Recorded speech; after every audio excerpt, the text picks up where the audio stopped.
کہ مسلمان کی جو عزت اور سربلندی ہے وہ تو نبی کریم صلی اللہ علیہ وسلم کے طریقوں میں، آپ کی سنت اور دوسرے طریقوں میں نہیں ہے، ورنہ سربلند نہیں ہو سکتا۔ تو اب دلیل سنیے، انہوں نے دلیل یہ تھی کہ صاحب یہ عجیب بات آپ نے کہی کہ ترقی جو ہے وہ سنت پر چلنے میں ہے۔ یہ جو سارے مغربی قومیں ہیں یہ دیکھو کتنی ترقی کر رہے ہیں، حالانکہ الٹے ہاتھ سے کھاتی ہیں اور سنت کے خلاف سارے کام کرتی ہیں، اور سارے کام جو ہے وہ شریعت کے خلاف انجام دے رہے ہیں، گناہ کر رہے ہیں، فسق و فجور میں مبتلا ہیں، شرابیں پی جا رہی ہیں، بدکاریاں ہو رہی ہیں، فحاشی اڑیائی سبھی کچھ ہو رہا ہے، اور اس کے باوجود ترقی کر رہے ہیں، کہاں سے کہاں پہنچا ہے، دنیا میں جھنڈے لہرا رہے ہیں۔ تو آپ یہ کہتے ہیں کہ سنت کے ذریعے ترقی ہوتی ہے، ہمیں تو الٹا نظر۔ تو میں نے ان کو قصہ سنا دی، میں نے کہا یہ آپ جو قیاس فرما رہے ہیں کہ وہ جو ترقی کر رہے ہیں سنت کے کو چھوڑنے کے باوجود اور گناہوں کو چھوڑنے کے باوجود، زیادہ ہم بھی اسی طرح ترقی کر سکتے ہیں۔ تو اس سے مجھے قصہ یاد آ گیا کہ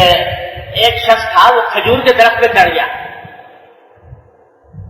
چڑھ تو گیا کسی طرح، اب اترا جاتا نہیں، گاؤں والوں کا آواز دی، پکارا کہ کوئی مجھے بتاؤ، مجھے درخت پہ سے اتارو۔ تو لوگوں نے آپس میں مشورہ کیا، کچھ سمجھ میں آیا کیا طریقہ اختیار کرے۔ تو گاؤں کا جو بوجھ بجکڑ ہوا کرتا تھا اس زمانے میں،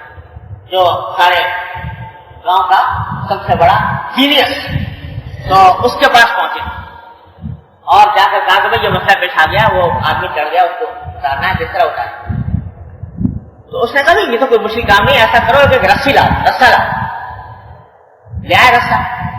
تو رسا اس کے اوپر پھینکا اور کہا کہ اس کو اپنے کمر سے باندھ دو۔ اس نے باندھ دیا۔ اب لوگوں سے کہا کہ بھائی تم تو بڑے طاقتور لوگ ہو، اس کو ذرا زور سے کھینچو۔ تو اب وہ جو کھینچا تو وہ نیچے اور آ کر ختم۔ تو لوگوں نے کہا یہ آپ نے ترکیب بتائی، وہ تو مر گیا، وہ تو آپ کو پتہ نہیں خدا جانے کیسے مر گیا، اس کی قضائی آئی تھی کہ مر گیا، ورنہ پتہ نہیں کتنے لوگوں کو کنویں سے میں نے اس طرح نکالا، کنویں میں لوگ پھنس گئے تھے تو ان کو نکالنے کا یہ طریقہ اختیار کیا تھا، تو خدا جانے اس کی قضا آ گئی، اس واسطے مر گیا۔ تو اس اللہ کے بندے نے کھجور پہ چڑھے ہوئے آدمی کو قیاس کیا کنویں میں ڈوبے ہوئے آدمی کو۔ تو یہی قیاس یہاں پر کیا جا رہا ہے کہ چونکہ غیر مسلم قومیں وہ فسق و فجور کے ذریعے، معصیتوں اور نافرمانیوں کے ذریعے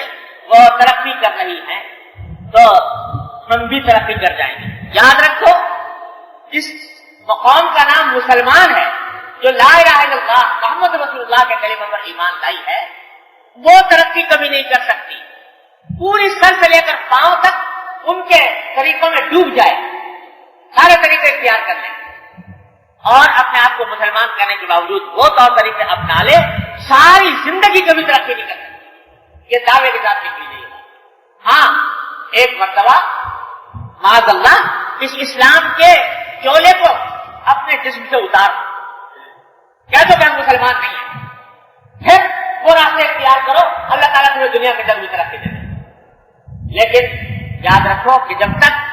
تم نے دعویٰ کیا ہے لا الہ الا اللہ کا، محمد رسول اللہ صلی اللہ علیہ وسلم کا کلمہ پڑھا ہے، تو تمہارے لیے وہ قانون نہیں ہے جو کافروں کے لیے قانون۔ تمہارے لیے راستہ اگر کوئی ہے دنیا میں بھی ترقی کا تو وہ سرکار دو عالم صلی اللہ علیہ وسلم کی اتباع میں ہے، اس کے سوا کوئی راستہ نہیں۔ تو یہ غلط فہمیاں باقاعدہ پھیلائی جا رہی ہے کہ صاحب ان چیزوں میں کیا رکھا ہے، کسی چیز نے ہمیں رفتہ رفتہ نبی کریم صلی اللہ علیہ وسلم کی سنتوں سے دور کیا۔